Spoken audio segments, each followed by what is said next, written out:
high definition, covering Macon, Warner Robins, and all of Middle Georgia. Clear, accurate, to the point. This is 41 NBC News at 11. Good evening. I'm Tracy Armbruster.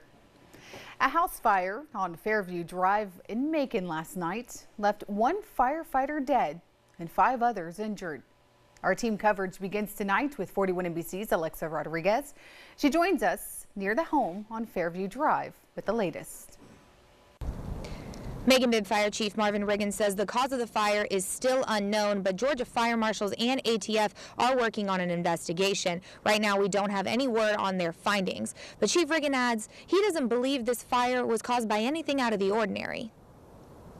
It doesn't appear anything that makes me believe that there's anything per se unusual about it, but no two fires are alike. That's especially true for Wednesday night's house fire on Fairview Drive. The code red was called.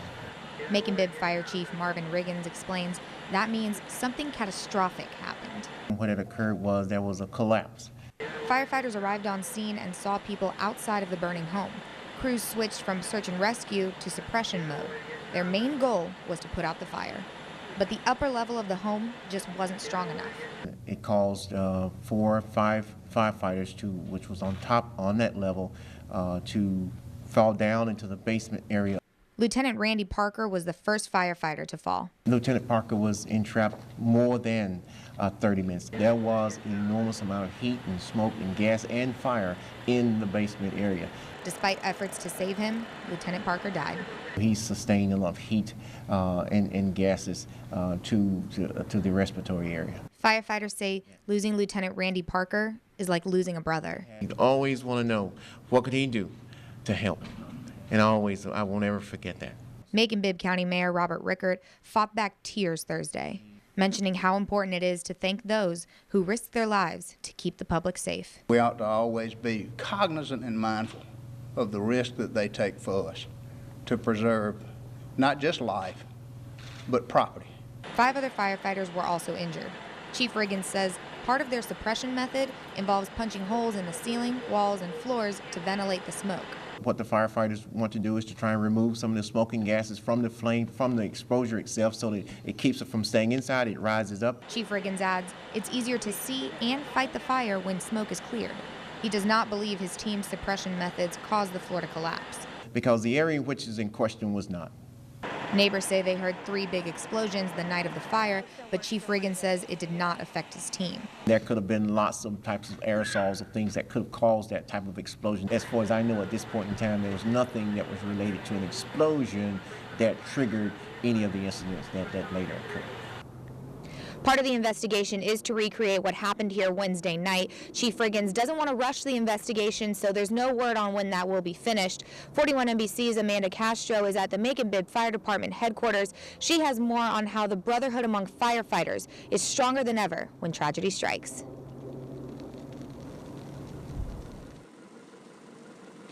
Lieutenant Randy Parker's death is not only devastating for Macon-Bibb, but for fire departments all across Middle Georgia. And the man who owns the house where that fatal fire happened is sharing his condolences tonight for everyone involved. I just like for them to know from my heart and my wife's heart that we're so sorry. The fire at this house on Fairview Drive in Macon was out by Thursday morning. All that's left are pieces of a destroyed home. I just thank the fire department for all they did. I just hate that it's happened. Don Coffey cried, not only for losing his home, but also for the loss of a firefighter. I'm glad the other firemen are okay, and I pray that the family will heal, and that their loved one is in heaven with Jesus. Firefighters from across Middle Georgia are mourning the death of their brother, Lieutenant Randy Parker.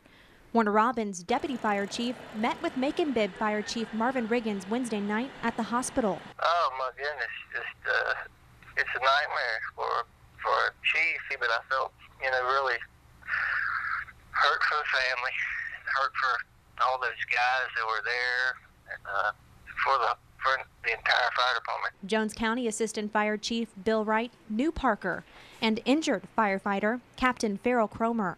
Both men volunteered with his department.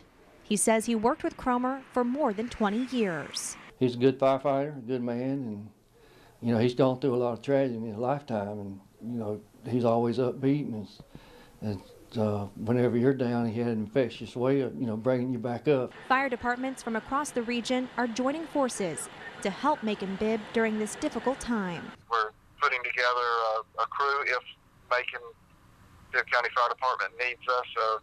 Told Chief Riggins that we have equipment and a crew that will come in and assist them during this time. The fire chiefs know there's always a risk involved when crews respond to a scene. We do everything humanly possible to try to keep our employees safe, and I know Macon does the same thing, but there's some things that you just can't anticipate. As fire departments grieve over the loss of one of their own and pray for the 5 firefighters who were injured, it's a brotherhood that grows stronger through tragedy.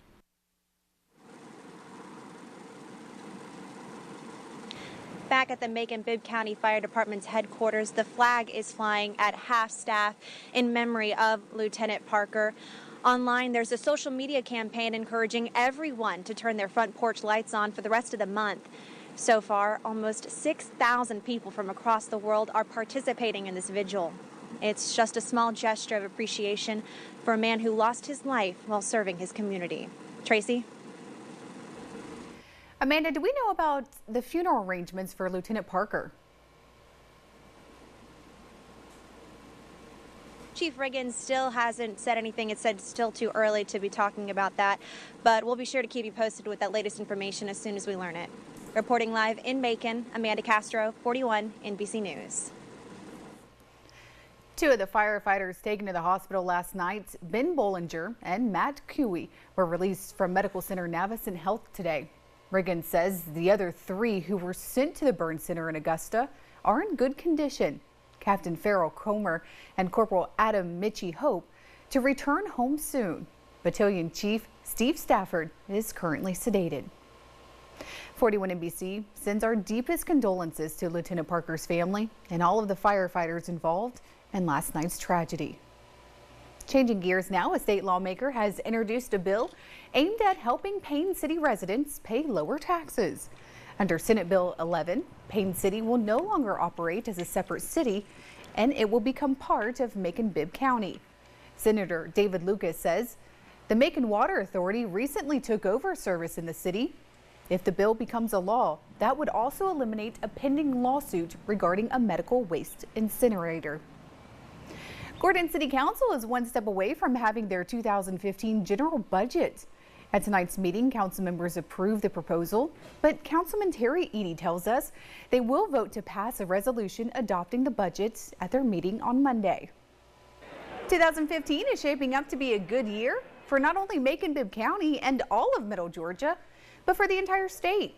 Business leaders have partnered with Mercer University to publish an economic outlook aimed at helping business leaders make decisions about their industries. Other key facts in the report include a drop in the state's unemployment rate and how the industry is growing in construction, mining, and lodging. However, there is a decline in agriculture. A public forum was held tonight for Peach County residents to learn about the proposed education penny sales tax. Voters will head to the polls on March 17th. If approved, it will extend the 1% sales tax for an additional 5 years. The money will be used to build a new Peach County High School, as well as buy more school buses and other needed school equipment. General James Oglethorpe founded the colony of Georgia almost 300 years ago today. Fort Hawkins celebrated this day in history with a ceremonial campfire. The site's program director tells us, although this isn't a colonial fort, the old fields are still part of history. We can know as early as tomorrow where a Macon County linebacker will play college football. 41 NBC's Tucker Sargent has an update later in sports. Plus, if you're looking to buy your sweetie something sweet this Valentine's Day, you may end up paying more for one popular item. We'll let you know why. But first, Congress is still debating on whether U.S. ground forces in Syria will help in the fight against ISIS. Those stories and more are coming up on 41 NBC News at 11. In high definition, this is 41 NBC News at 11.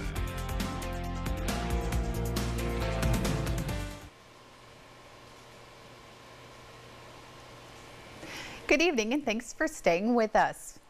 Fighting ISIS is a top priority for many lawmakers on Capitol Hill, but some still need more convincing to send U.S. troops into Syria. 41 NBC's Steve Handelsman has the latest on the ground war battle. Lawmakers on both sides are demanding the president's request for a war authorization be changed. Changing gears now, and Chris Simmons joins us now. It was beautiful today. It was. Did you like the wind? Good hair day. No, it was very blustery. Very bad wind here. Very bad. That's okay. Guess what tomorrow's going to be? Is it going to be cold? Yes. Ooh. 7-day forecast has a bunch of goodies. We're going to make everybody happy for the 7-day forecast. That is coming up next. Stay with us. Oh boy, interesting weather early next week, which may include some wintry weather, not necessarily here at the moment. But some portions of Georgia might have some fun and games early next week. Oh, keep it up north. We don't want it. You know, in Marietta? And keep it in Marietta. I don't care. Marietta? We don't like it here in Macon, though. Maybe Troy, Alabama. Hey, that guy from Western Carolina went to Enterprise. It's close to Troy. Good night, everyone.